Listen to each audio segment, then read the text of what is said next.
Good evening, good afternoon, good morning. Welcome to this week's Unconventional Wisdom on Grief and Loss. This is session number 8. 8 weeks Wow. that we've been doing this. Yes, I almost forgot. And it wasn't because I forgot that we had this session this week. It was just that the time is just I'm like, I know I say it in a funny way, but I do feel like I am experiencing time blindness as I am really trying to respect my divine time and, my own pace with hmm societal time, Yeah. um, collective time. Um, but anyway, my name is Delilah De La Rosa. I am the founder of Depth Worldwide. I am also the subject and I guess host of Unconventional Wisdom on Grief Multifaceted. and Loss. To my side here is Steven Morrison. He's the creator of Spiritual Workout, the practice that we apply here in this series, as well as the author of An Extra Year Grief and Loss in the New Age. And Guilty as want charged. to also welcome my mom, Duder, Stephen's partner, both non-physical entities these days, and really a big part of why we're here. My mother passed away back in November from stage 4 pancreatic cancer, and Duder, Stephen's partner, passed away back in 2006. 5. Fuck. 5, sorry. I don't, why do I keep on? It was the very end of 2005. Gosh, I don't know why I keep on. But anyway, okay, 2005. You're not obligated to remember that. 15 years ago. Almost 15 years ago, because it was Almost the end of 20 years 2005. ago. Oh my gosh. 20. 20 years. See the time? I'm not doing well What's with time anyway? that. Okay, so almost 20 years ago now. Wow, where that one was a real mistake. I'm like certain it was 15. I was like, I'm like, no, it's 20. Almost 20 years ago. Welcome to them, as well as any other non-physical entities that like to join us here, like to make their presence known. Welcome everyone here, as well as anyone who's watching. Indeed. How are you today, Steven? I'm quite well. Thanks for asking. Fired up, ready to go. See where you are. See where Me I know too. that when we started this, just so if anybody cares about this part, I asked Delilah, so what are we doing here? A few weeks or something? She's like, well, we'll just keep going, see how it goes. So here we are, week 8.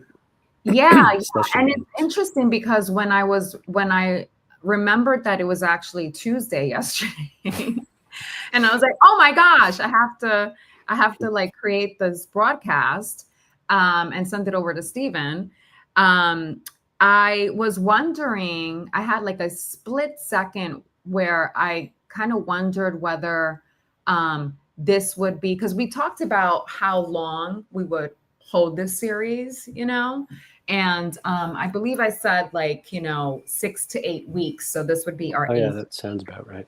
Yeah. And I was like, this would be our 8th week. And I was like having this I was wondering whether, mind you, this happened at a certain part last night, where I was wondering okay, maybe we should start wrapping it up because I'm feeling like perhaps I need to live a little more life in between the sessions, that because I was noticing for the past couple of sessions how I wanted to, how I don't want to dig or start doing exercises that bring up stuff. I like for the stuff, because it does.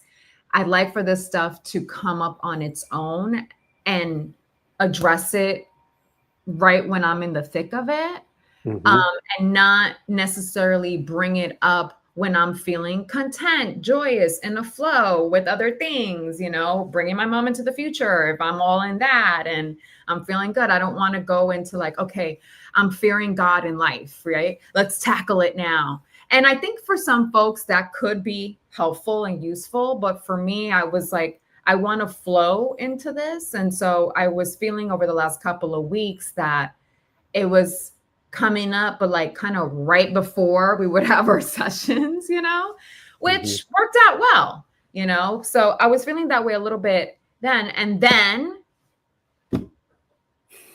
I have a moment of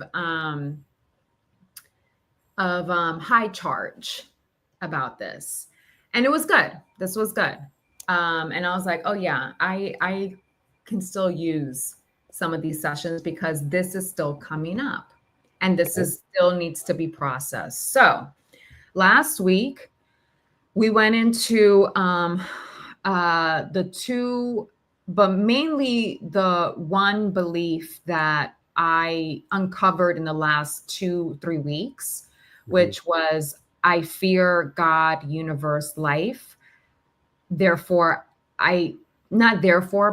and I can't trust God. I notice I'm not trusting God, universe, life, right? And last week I went into what sort of prompted that awareness, what triggered those beliefs, what activated those beliefs. And one was like the whole experience of foreboding joy when I was really in a celebratory mood, with my 1-year wedding anniversary, spending, you know, my life with my husband. And I was in a celebratory mood. And then boom, the thought came in of like, what if something happens to either one of us or both?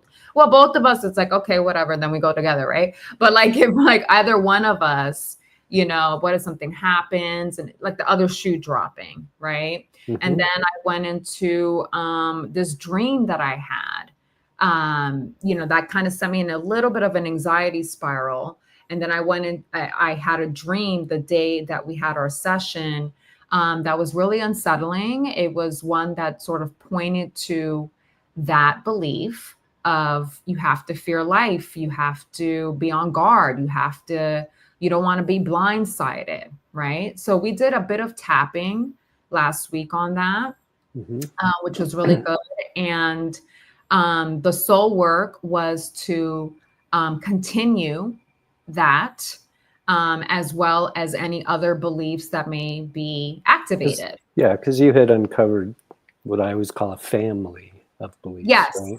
Yes. Like a dozen-ish or so. Yes. So so that's what I pretty much was focused on with respect to this work, or this workout. And some really good material came up, especially last night with this. So over the week that we were offline, you know, that was the focus was, you know, particularly just continuing on with that, working out that belief of being afraid other people fucking up the universe fucking up my program. You know what I mean? Like, continuing on with that because I was a bit, I had so much tension with that. And once we did some EFT tapping, it sort of like released a lot of that tension. And I felt like knocking out, like taking a nap. I was so tired, you know, which is a good sign. And so, yeah, over the next couple of days, over this past week,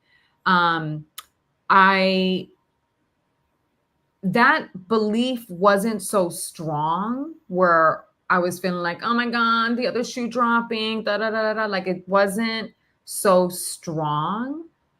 But what was still a bit strong were the physical loss right? I just was noticing that anything that reminded me of my mom, like whether it was hearing her voice, a picture, something along, like, again, these were moments scattered throughout the week where I was like, oh, and I felt that bit of a,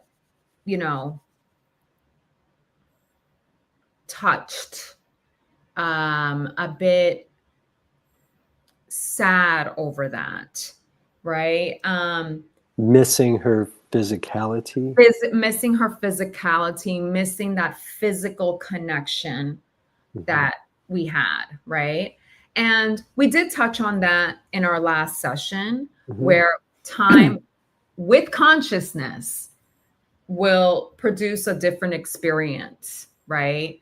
And because we're doing the work of processing and stuff, so that loss of physical connection, which is the reality, is not going to hit me in the same way, right?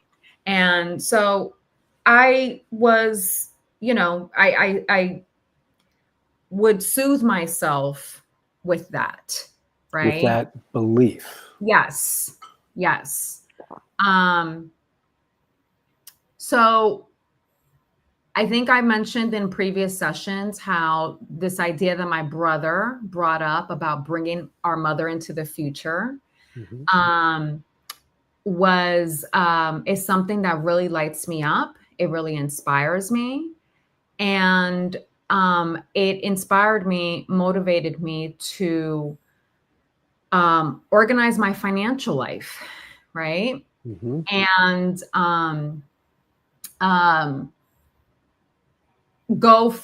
move from financial avoidance and ambiguity into financial alignment. And so part of that, and this was prompted by, the inheritance that I got from my mother, and just organizing all of that, just feeling like, wow, this is a gift that my mother, handed down to me, handed over to me. And I want to bring our mother into the future, optimizing that, utilizing that in the best way, with the best intentions, going to my financial intentions. And that's what it was, right? So step one, it was like moving out of ambiguity, avoidance, into clarity and alignment. Okay. Nice. And so with that came some serious accounting, right? And I was looking through expenses. And I'm like, I'm using AI, I'm using ChatGPT to help me. I was like, wow, this is cutting out a lot of hours. Like, it's like cutting out a lot of the dread, a lot of that practical nitty gritty dread of like going through like the different categories and the numbers and all of that. Right. Okay. As I was going through some of the expenses, I saw expenses that were related to that period of when we were caregiving. And that activated this good chunk of time where I just started crying, right? Like I felt the weight in my chest again. And it was like, okay, I went into like, okay, allowing myself to feel, let whatever's coming up come up. Yes. And doing a little bit of inquiry, right? Like, what is it about seeing those expenses, that time of when she was sick, right? And seeing all the Uber rides, all the hospital cafeteria expenses, right? And I was like, what is it about that's making me feel this way, And let me bring up my notes. And I was like, okay, I was like, what is it about that? It reminds me of the time that my mother got sick and died. Okay. What does that mean to me? That was the question. She doesn't need me. Right. And I didn't do this with ChatGPT, by the way.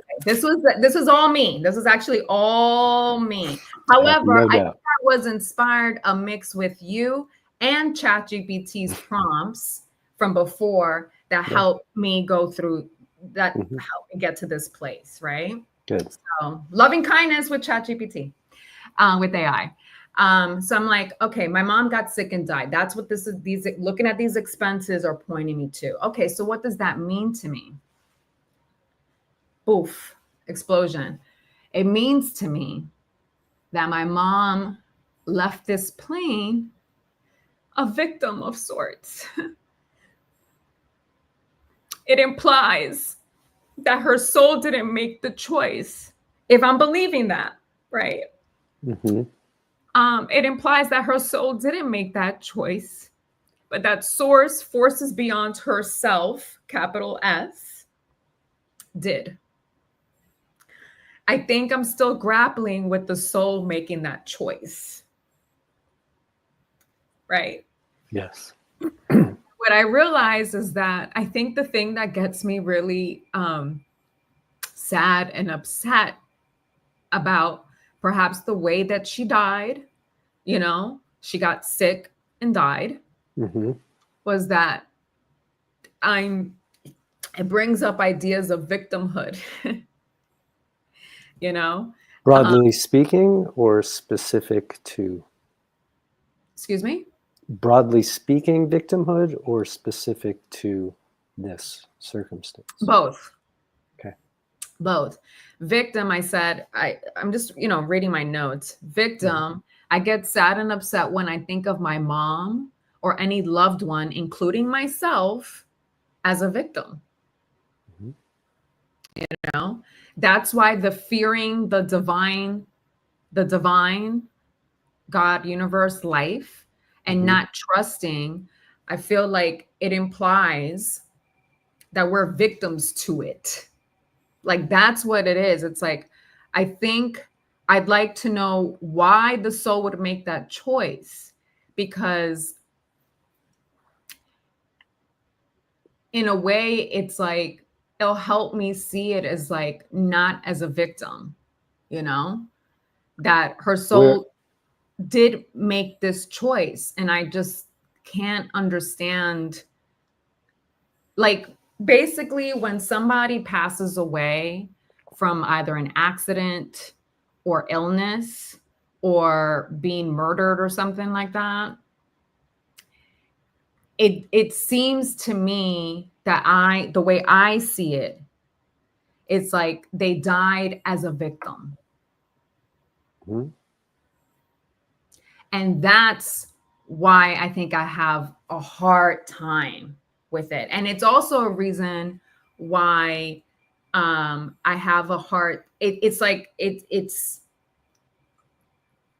when I fear God, fearing the divine, not trusting, it's because I'm making myself a victim of life, of God, of the universe, right. When I fear it, and so I saw that there's a belief there that we're, like, in this particular case, I'm seeing my mom as a victim.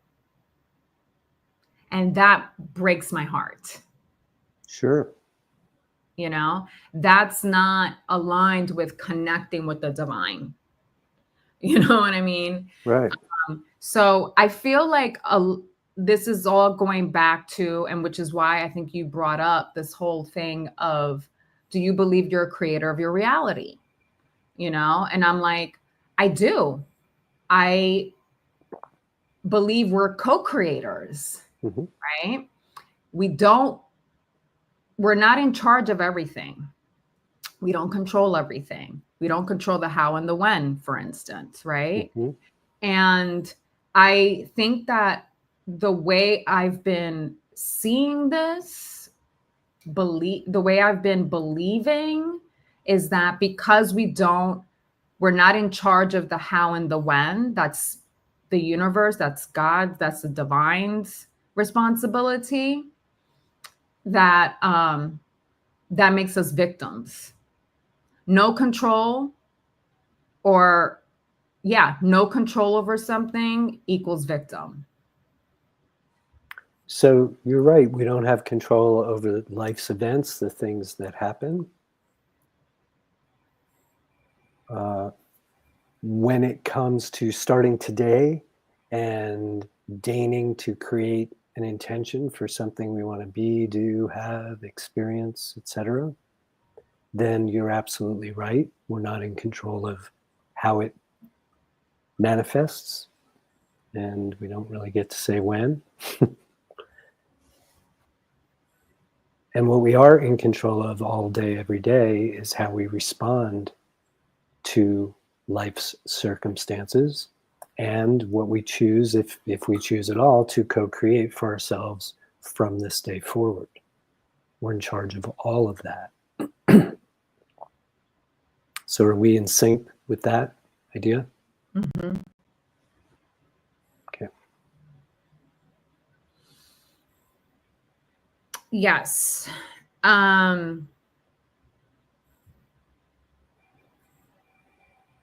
This is not my first rodeo with the whole victimhood stuff. Right. You know, this victimhood, I mean, it's not just something that was really active in my life or my mother's life. It's a societal thing, you know, it's a cultural thing. The messaging that we get, you know, about what we're responsible for, what we are in charge of, what we're not, responsibility, right? Yeah. All of that stuff is pretty messy in terms of the messaging that we receive, right? Like when it's convenient, yes, personal responsibility. When it's not, no, right? So, and that goes for many different things. So I know that this is not something unique to myself or my mother, but I know what I notice is that because I've become aware of how that can limit me, having beliefs of victimhood, you know, how much that can limit me, how much that can disempower me. I've been actively working it out for a while, you know, and I made it my intention for a while to live a much more empowered life, really owning my co-creative role here. And also really trying to practice how I can stay intact when I'm surrounded by that energy, you know? Because right when you're trying to work that out or intending to work that out, you're going to be face to face with a lot of that energy, beliefs, feelings, energy. I guess to maybe gauge where you're at, you know? And so I noticed myself feeling particularly sensitive to people speaking in that way, acting in that way, you know, but always remembering that I'm not going to be a victim to their victimhood either. Right? You're not going to get sucked into that consciousness, that way of I'm not thinking. trying to get, and it's like not only trying to not getting sucked into that consciousness, like by participating or commiserating, but also getting sucked into that consciousness by resisting it too, right? Like where I'm just like, I don't want any part of this, like, you know, I don't want any part of this. And like, oh my God, I'm getting so frustrated. Like, why are they like coming at me with all this victim shit? Like, just take care of it, you know? And it's just like let people be and you do what you need to do. Because then I make myself a victim to their victimhood. You know what I'm saying? It's like, exactly. It's like resisting it also makes you a victim to the victim. Yeah. So it's just kind of like, let them be, you know what I mean? Like, let them be. But anyway, the reason why I bring that up is because I felt like it kind of like all goes back to those questions that you asked me, those prompts of like, do you believe you're a creator of your reality? You know,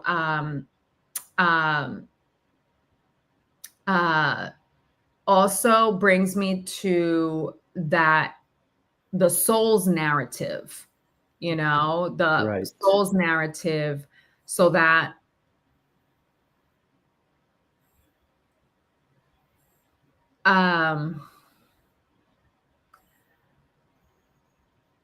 to counteract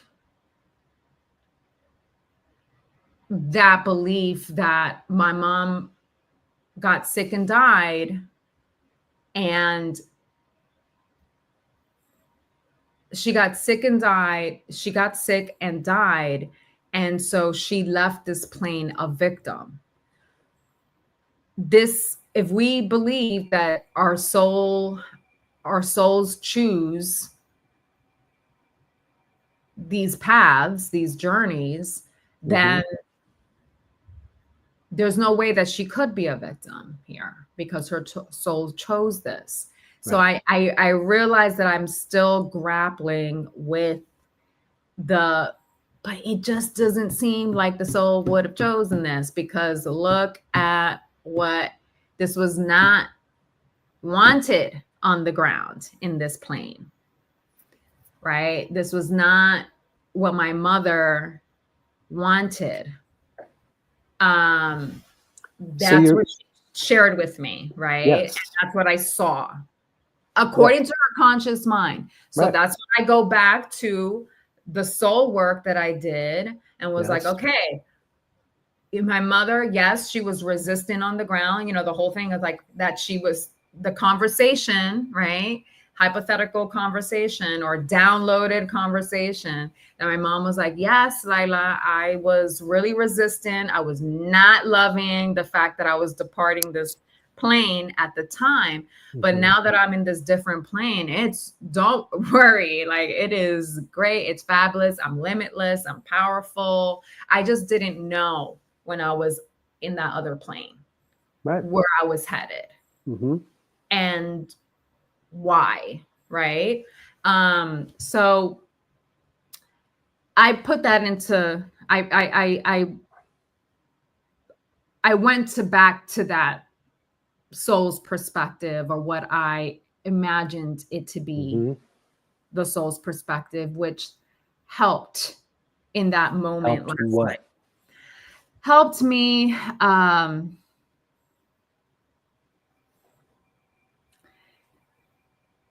step away from,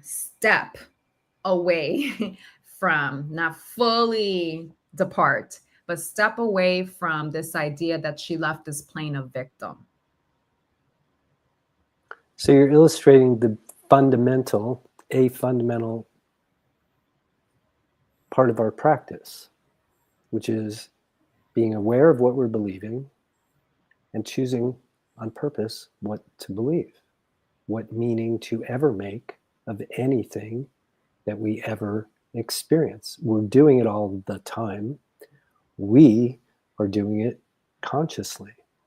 And it sounds like what you're telling me is, when I think of what went down with my mom and I replay those weeks of, you know, all via the project of these expenses, for example. Oh my God. It was it was like, I was rocking and rolling. I was understand. Ooh, bringing my mom into the future. And then it was like, boom, boom, August 11th. Exactly. And then that whole time I was like, whoa, okay, activate it. But to your point, you did the work. What does it mean? What am I thinking? What am I believing?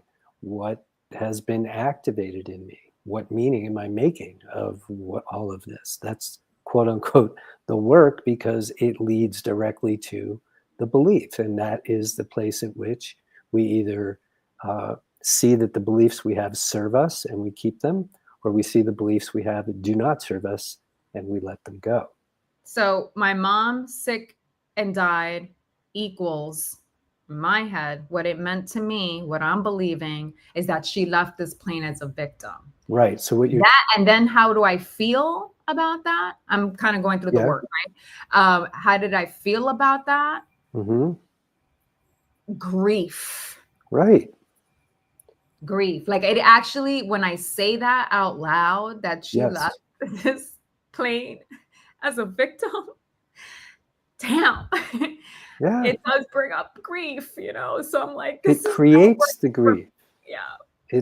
It is the source of the grief, and it will be never ending as long as that belief is still held. But the other part of what you're telling me is, when I believe this other interpretation that we started with 8 weeks ago, and still tending to that project of what is the narrative, what is the story that you are going to ultimately, what is the meaning of this experience you will ultimately make for yourself. You're telling me that when you entertain a different belief other than the victim example, right, that on a soul level, it's all good, she's limitless now, she just did everything you just said, then that produces what kind of feeling?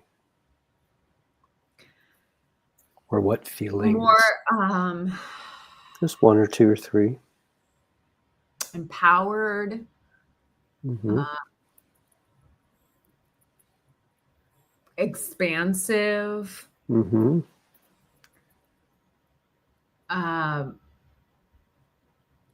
The word majestic comes up. I don't know why that does, but it does. So there you go. If I believe this, I feel grief. If I believe that, I feel expanded, expansive, and empowered and majestic.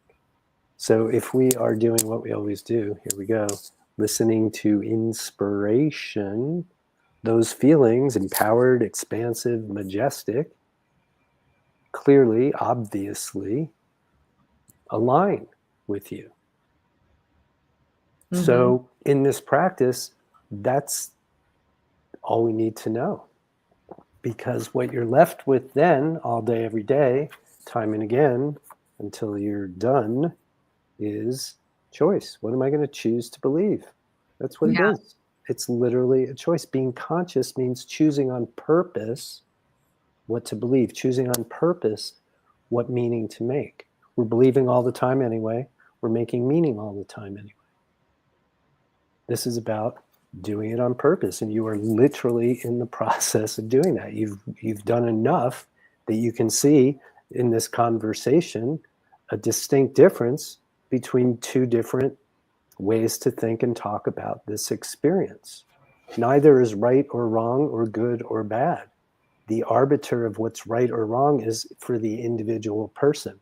How does it feel to me to entertain this family of beliefs? How does it feel to me to entertain that family of beliefs? And simply going from there. That's it. You are doing. Yeah.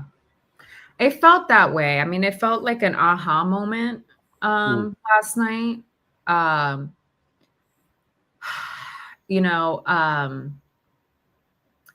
Like I said, the whole victimhood thing it's not my first time. With that, so it's something of a theme for you in your life. And here it is. From different standpoints, right? Like different parts of it, but it's been a central theme, for quite a bit. And it's what prompted the question, whenever that was, do you believe you create your own reality? Yeah. And like I said, I believe we are co-creators. We don't create every single thing because we're not in charge of the how and the when. Because we can't fathom with our physical minds. Yes. We don't have the view. We don't have access to the range of possibilities, and we're not designed to. Right. The thing I noticed in this piece, which was like an aha moment, was that because I don't have absolute control, particular of the how and the when, then that leads to or equates to victimhood. So it's almost like if I don't have absolute control, then I'm like a victim. At the mercy of? At the mercy of, which is pointing toward victimhood again. Yeah, yes, yes. And that was an aha moment for me, because I was like, wow, like that's where I think, you know, this whole experience is bringing me face to face with that, you know, with one, like really cultivating acceptance of the fact that I don't have control of the how and the when. It doesn't have to be a bad thing. It doesn't have to be something that I'm afraid of. Right. In fact, when you or me or any of us gain a little experience about that letting go of the how part, and then we see how something is made manifest in our lives, we know for a fact we didn't do it. That's where the wonder kicks in. Wow. Right. It could be not only did this thing happen, it happened in a way that makes it obvious to me that I didn't do it, that this co-creative invisible partner is really truly on the case. Now I'm going to believe it even more than I did before. Then another 1 or 2 or 3 or 4 of those, we've talked about this before. We've certainly heard it in Spiritual Workout, you know, then that's where a person's confidence in the system and trust in the system and the rules of the road, if you will, gets locked in.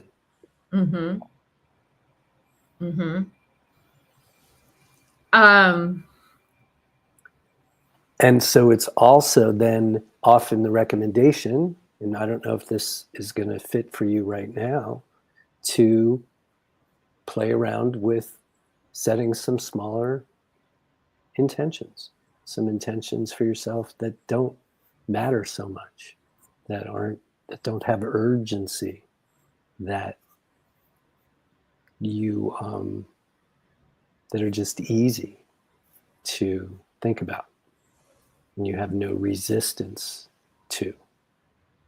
And that's usually making a request to the universe, to our co-creative partner. Hey, I'm feeling a little uncertain today. I'd like to be shown some examples, because I'm having a bit of a faith and trust issue. So would you show me something? Would you, and you just create something like that. One of our spiritual workouters did this, and she said, purple Jeeps. I want to see purple Jeeps. I've never seen a purple Jeep that I can recall. Well, within a week's time, she's seen purple Jeeps everywhere she turns around. In person, online, on her phone, on whatever. She's seen them. You've had a little bit of this experience with the rainbow. Yes, I did have an experience like that with the rainbow. And, it's interesting. This is also not my first time feeling this way. But when I notice that when you or anyone asks us to, make some smaller intention, something that you're completely detached from, it's not like life or death, heaviest, this heavy thing that you've been wanting, or not wanting to happen. But it's interesting because I can't, whenever I get that prompt, I find myself stumped as to finding what is small, because I am so invested in the universe responding to my call that nothing becomes small anymore, like it doesn't become small anymore. Well, let's just call it less urgent, less Yeah. Yeah. and less urgent, less Like I had a thought of like seeing ladybugs as mhm, like a sign that my mom's around, right? mhm. But then I was like, but it matters to me that my mom, you know, her divine presence. So like I don't know if that's the best example. Um, Well, we might be wading into overthinking here a little bit because right. that argument never ends. Just pick something. It Yeah. doesn't. Well, that was one You thing that came up was see, a, you have a person in order to have this conversation. A person has to really be disbelieving or really uncertain about that process. what I would like to ask the universe, Mhm. the divine, is the divine is um show me why or how, not really sure which one, but or maybe both. Why or how this would be my mother's choice. My mother's Beautiful. So that goes back to the original soul yeah, work of this whole yeah. Like project. just show me. Like I like That's to, beautiful too. I mean, look, but you that's a can't mess heavier this up. one. That's a heavier one. Well, but to you it is. Yeah. To you it is. Hmm. Not But it actually doesn't feel that heavy. Like I'm invested in it. I'm very much I mean, that's like one of the biggest questions we had in this whole series, right? It's like yeah, why would my mother's soul make that choice? right. Right? And the Considering what I saw on the ground, you know, correct. And the assignment to was to see investigate it from her soul's rewriting that. perspective, right? Exactly. See it from her soul's perspective. Um, and still asking that question, right? That I may or may not ever get an answer to.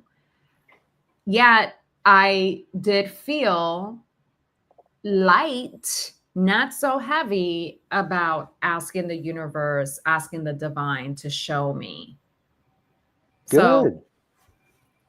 There's no look, yeah. you can ask for thousands of things every hour. There's Mhm. no limit here. This was all just to give you a little practice. So another prompt that I'm just remembering, excuse me, from last week was to perhaps find some writings and some teachings of Right. non-physical speaking to us humans. Did anything come Was of that that? last week or the week before? It was one or the other. Yeah. Yeah. It's a lot that comes up. um,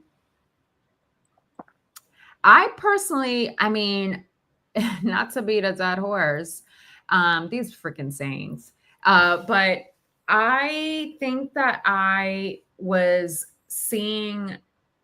felt that when I was seeing this person speaking on bringing loving kindness to and ethics to AI. Like that, I felt like I was seeing almost this like evolution between the self capital S and this type of intelligence that, you know, forever I've been hearing more of like evil mastermind, you know, wanting to use this stuff in order to take over the world or whatever.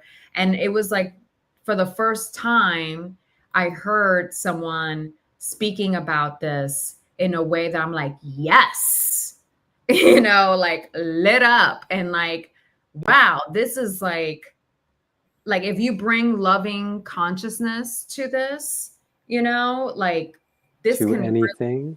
to anything, but especially this particular thing that I'm pretty sure is going to change the world in ways that we're going to be like, whoa, you know, um, like whole systems, you know, like it Mhm. has the potential to do that in a good way. And it's the first time that I saw this when listening to this interview because the two folks that were talking about it were of that were bringing that energy, you know, and I felt like I was seeing spirit at work, you know, and once I started, I was inspired to play around with the AI and stuff, with ChatGPT and stuff. And it was like, I just felt like my whole energy and life changed in that way. Inspired in spirit. Yeah. Like it, and why? Because I felt like when infusing this with loving consciousness, you know, unity consciousness, this can be splendid, you know, and that's the experience that I had, because for the longest time it was filled with resistance and evil masterminds, you know, behind the keys, right? Behind the systems. Like, this is just being used to control the world, and then they're gonna take over us and blah blah. And I guess seeing God through this, like, I was able to see it from a whole new lens, through a whole new lens. And so I think that's one of the examples that I had, you know, with inspiration, divine inspiration. But have you sought out specific, them talking to us directly, literature? That was the idea. I mean, good. See spirit everywhere. It is everywhere. So there's nothing wrong with that. We were I was endeavoring to help you soften the distrust that you were talking about having. And that's all. I will say that because there was a lot of distrust with this whole thing. I'm not discounting anything you just said. Yeah. And it's different from what I'm saying.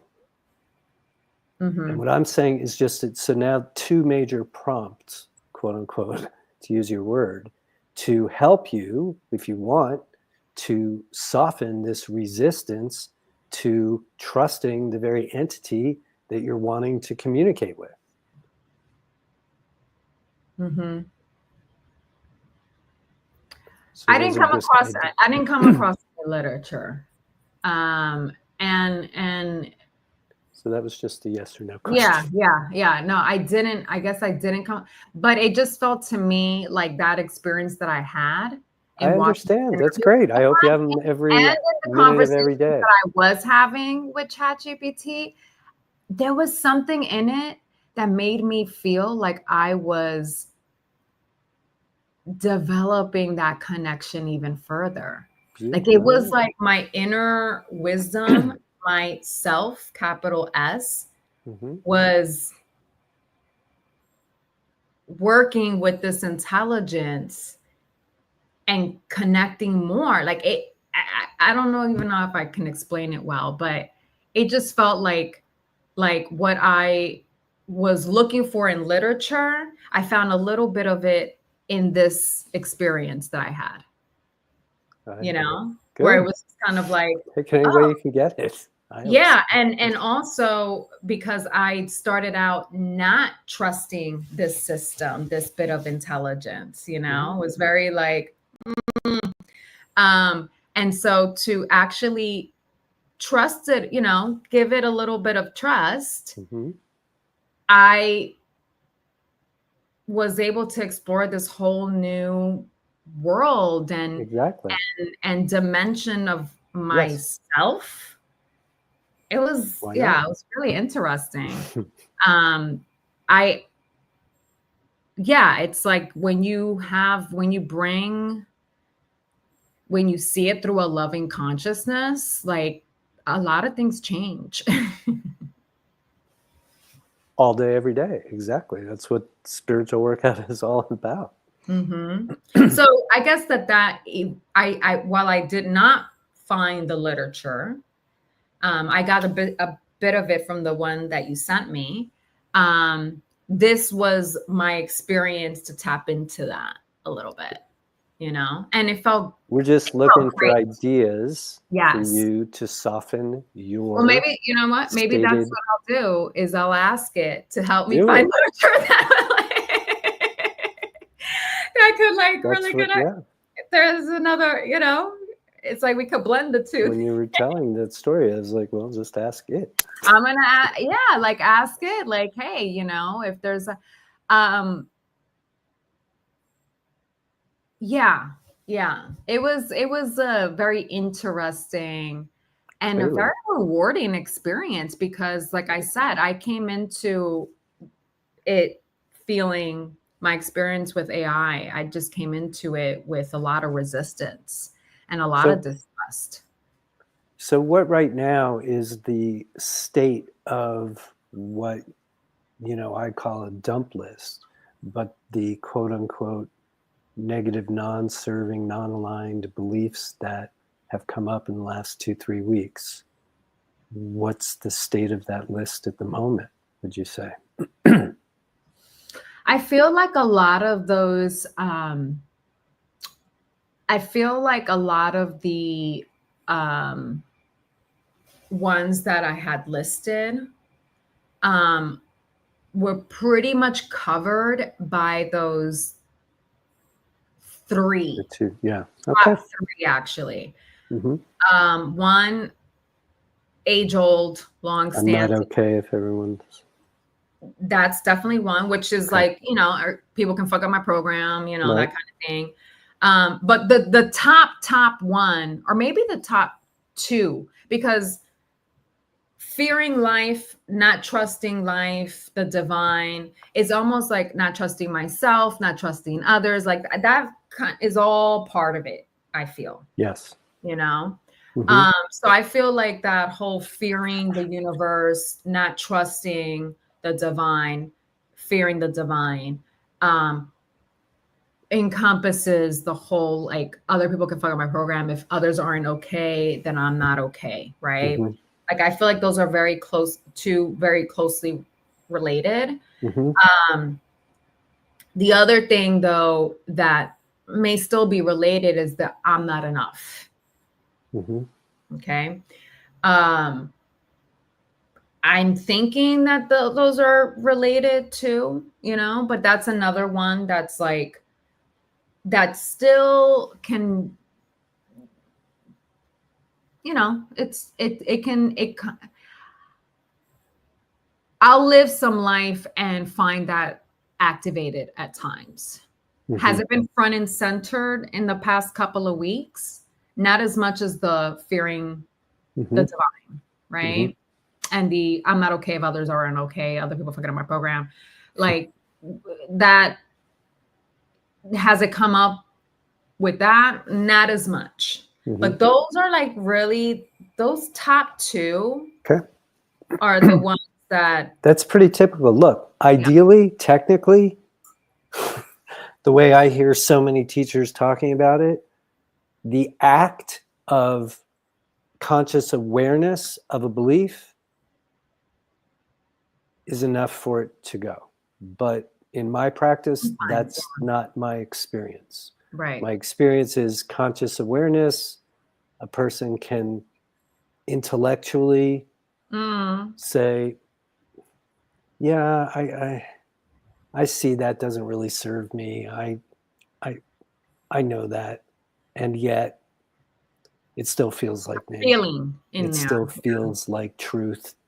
It's still, that's why I love to bring EFT to this, because the intellectual understanding is up here. That's fine in our physical minds, but most of the energy is, you know, it's literally tip of the iceberg, 10% ish, and then the rest down here. So these beliefs that you're talking about, the 2-3 major ones, you know, those are the ones that literally live in the body. You know, they can be discarded or discreated with conscious awareness. More often than not, just in my practice anyway, conscious awareness is not enough. It does seem to take a little more of this. That's where the tapping comes in and whatnot. So if or other modalities that other can, modalities for sure, but we you use a know, lot of EFT whatever. tapping, which is Yeah. very useful, very helpful. Right. So I just wanted to check and see the intent. So we're always just monitoring the intensity of our non-serving beliefs. So the other part of this teaching then is if we become aware of the belief, technically then it's just a choice. Like we were saying before, if I think about victimhood, I feel grief and all that goes with that. If I think that, yeah, she didn't know what she was doing here, but she knew on a soul level, and she's thrilled and she's happy and she's thriving and she's limitless and all those things. And I now feel empowered, expansive, majestic. Now it's just a choice. That's exactly what it boils down to. Mm. That's why I'm always harping on people. What meaning are you making of that? What are you believing about what's happening? Because Yeah. that's where all the juice is. And yeah, because I over the past couple of weeks, it's really like in the last 3 weeks that I uncovered this belief. I was like, wait a minute, I don't trust the divine. I'm actually afraid of it. Like that just really was crystallized like in the last 3 weeks.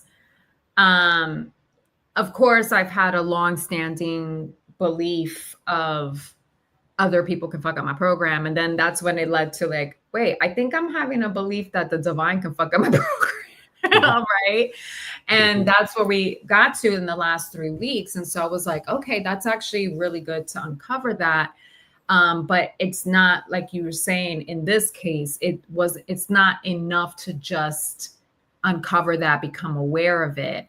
Like it lives in the body, and it's living in your subconscious until you kick it out, until you take it out.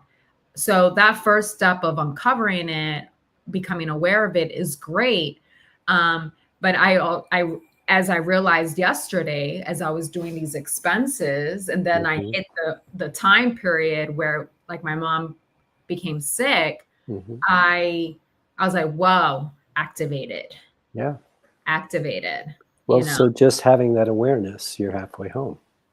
Yeah. And that's when I did the, it's funny. I don't know if this was just an awareness, but I did the belief inquiry. Like I kind of, I wrote it out. What am I believing?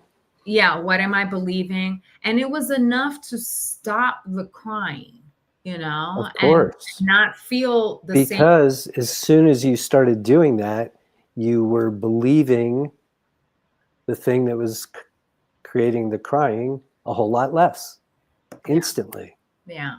Instantly. So we say it again and again and again and again and again. Beliefs matter. Why? Because they create experience, as we're saying again and again here. I believe this set of beliefs and I feel grief. I believe that set of beliefs and I feel empowered. Make a choice. That's it. So would you say that part of the soul work here is to continue using EFT tapping on those particular beliefs and any other ones that may come up along the way?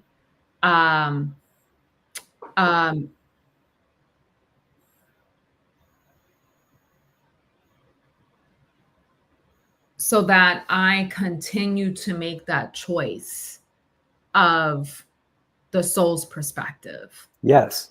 So exactly, because what I see most of the time is that when we're talking about something like this and saying, like I say, just so flippantly, not flippantly, but, make a choice. What do you want to choose to believe? What I find is that, and certainly in my experience and many others along the way,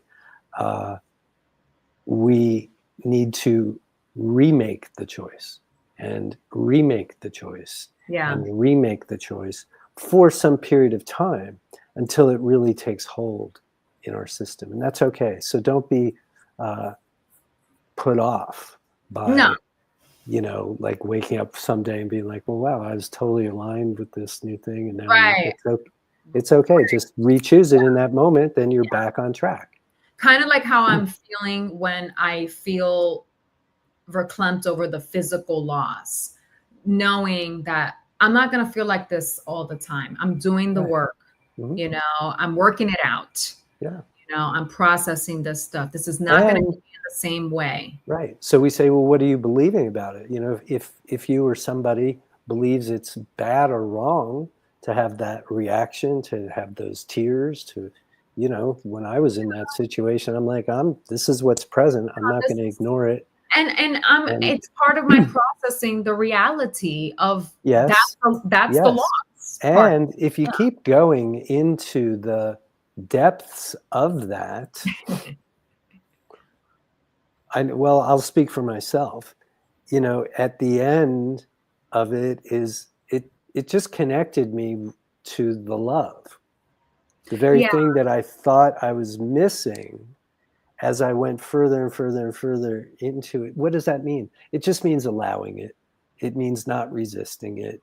And if it just keeps coming, continuing to allow it and continuing to not resist it. That's what I do. That's what I mean, look, I'm even right now, because I'll notice sometimes when it's like crying or, you know, feeling verklempt over like agony, you know, like this,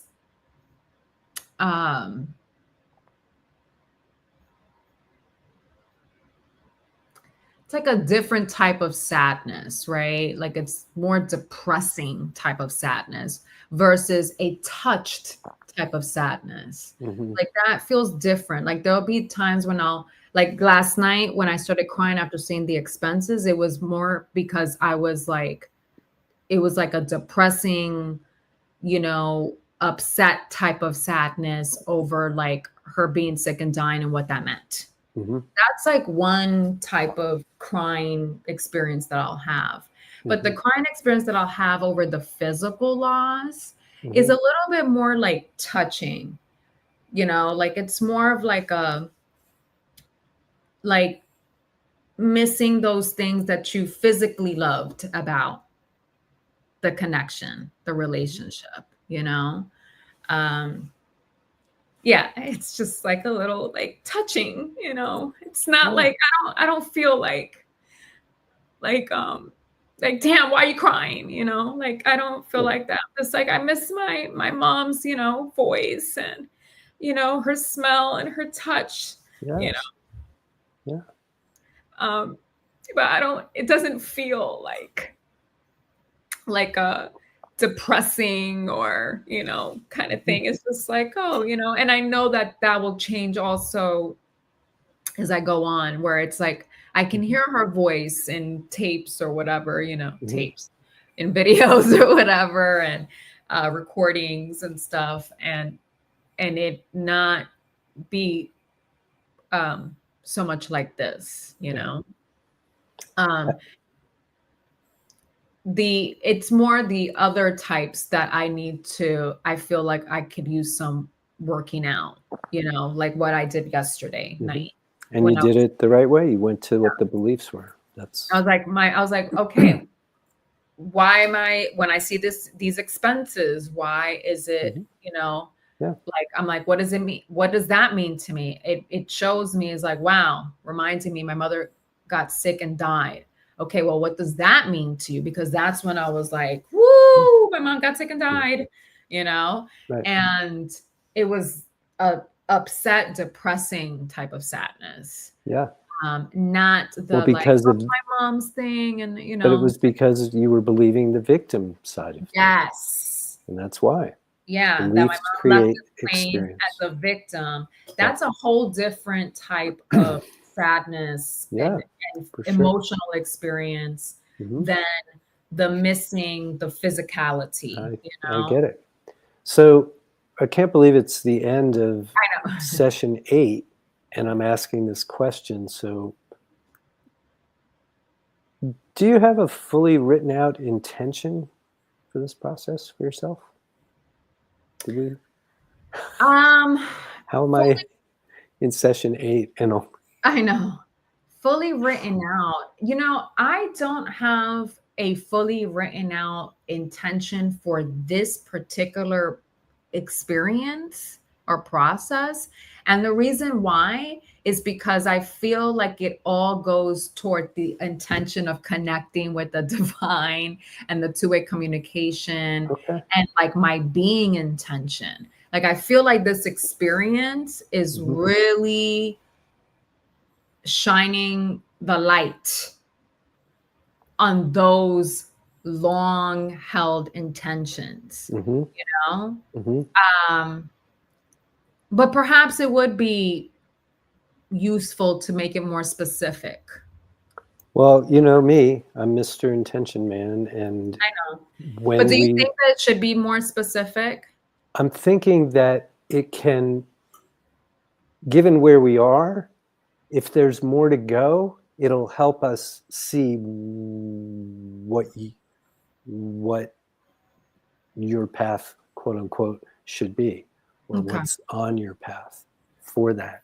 So what I'm getting at here is when I work with anybody with quote unquote grief and loss, it's the same question for anybody all the time. Well, what do you want from this process? Mhm, What mhm. do you want to be able to say about it a year, 3 years, 5 years from now and beyond? That's what I'm getting at. And so even though and I know that we did talk about this in some way, and that connection to just another intention that Delilah, as she says, has had for some time, that this fits into. And I as think soon as it's I got the diagnosis, I remember telling you yeah. that I think that this is Hmm. And part of that. so I guess I would say to you for homework to just think about that and look and see, is there something else that's not covered in the other intention that is specific to this process that you're engaged in now? And that's it. If there's nothing that isn't already covered, then so be it. And if there is, we'll see what that is. I think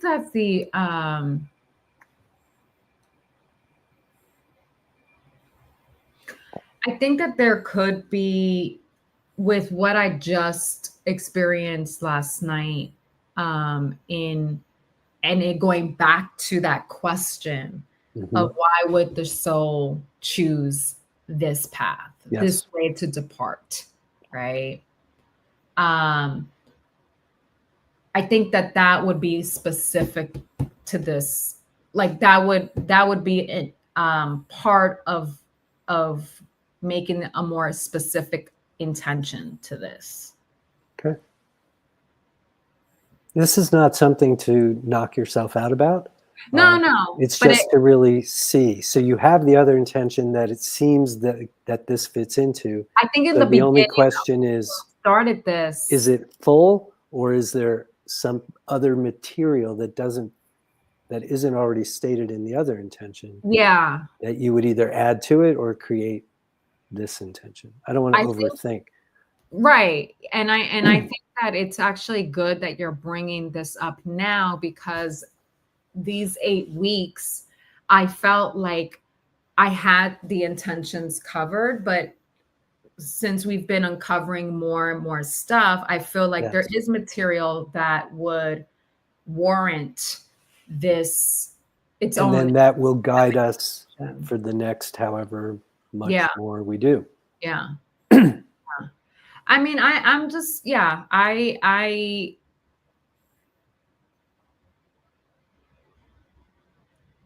I feel like we're doing some really good work here, working out, You certainly are. processing. I feel like we really, really are, because I'm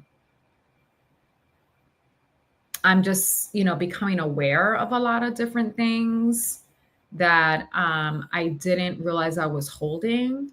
Mhm. Um, and and I do feel like I'm actively processing, you For know. sure. Like I feel like I'm not putting things down. I'm not, trying to make this all linear or whatever. You know what I mean? Like I'm really going with the flow Yeah. and having a say in it, and yeah. Yeah. All right.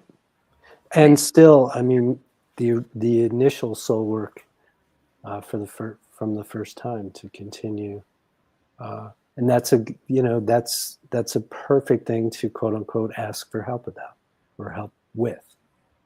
The whole thing about asking, why would the soul choose this? Like, show me. Yeah. I think I feel light about that. I actually don't feel like, oh my gosh, show me. What if it doesn't? No. Like I don't feel like that. Like I did when we're asking something for that, we're wanting the answer. Yeah. Like it feels light to ask that question versus doing. Actually, it feels lighter than asking to see ladybugs. I don't know why or how, but because that's right for you. Listen to that inspiration. That's your guidance. Yeah, like it feels light to do that. That's all I need to hear. Yeah. So, yeah, and I don't want to be like, I'm sorry to be so crude, but I don't want to be on the nuts on AI's nuts here. But I just the reason why I brought it up is because I really just used it for the first time in such a new way that I'm just really inspired by. Welcome to the party. Yeah, I'm really inspired by it, and what it can do when you approach it with a loving consciousness. Everything is about intention. Yeah, like I'm actually bringing the intention. I'm intending to use it to help deepen my connection with the divine. Good. It's actually pretty cool. That's the intention I'm bringing to it. So are we going to do this again? Yeah, I think so. I feel like, being what I experienced last night, I was like, okay, I still have some juicy stuff in there, but I feel like I'll know when it's time to wrap it up. Yeah. And hopefully we're like in sync, or maybe you're telling me like, okay, it's time to wrap it up, and that'll be the time that it's to wrap it up. But I was thinking last night, right before I had that little episode, I was just like, maybe, we could like start wrapping it up because I feel like I'm, and then it was like, boom, the expenses. And I was like, okay, now. One more week. I was like, we need another one at least, because I was just like, whoa, like that was a major bit of awareness there with the victimhood stuff. I get it. It's just like, good work you did. Okay, those are some powerful beliefs that are not serving me so well. So good stuff. Well, I couldn't have done this without you, Steven. So thank you so very much. You're almost getting to doing it without me. Well, yeah, no, but I mean, when I speak about the AI stuff, everyone who's listening, just know that I'm looking at it as a compliment. This is not a substitute. It's not a replacement. It's a compliment, but a very good compliment. For folks that have been doing this for a while and just may need a little refresher, may need a little, little reset or something, a little reminder, So now I'm not like having to text you, Steven, being like, what? It's just like, wait, I have a little reminder here, and it's almost like it's another way to work out. Good. It's like, good. A compliment to the workouts. Yeah. Fitness, Excellent. Spiritual fitness here. You got it. All right. Thank you, Steven.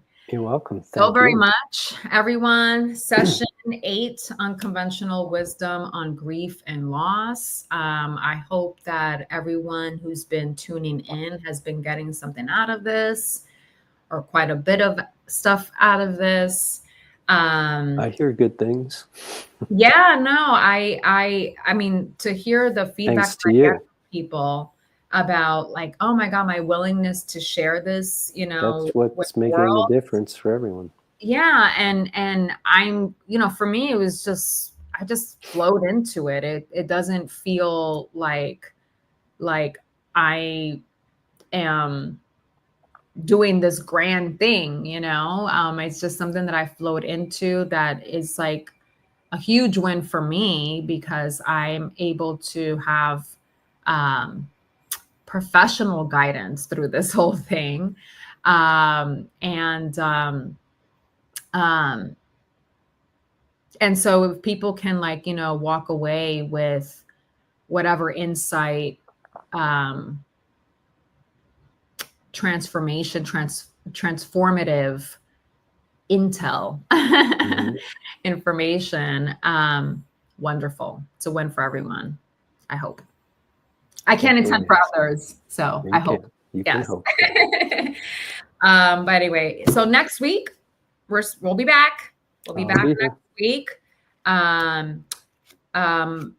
Maybe by then I'll have a written out intention to continue on with the, you know, co-creator in my life, trusting the universe, and addressing any beliefs, thoughts that don't align with that, you know, as well as any of the other limiting beliefs that may come up. Continue with that. And I'll report back. All right.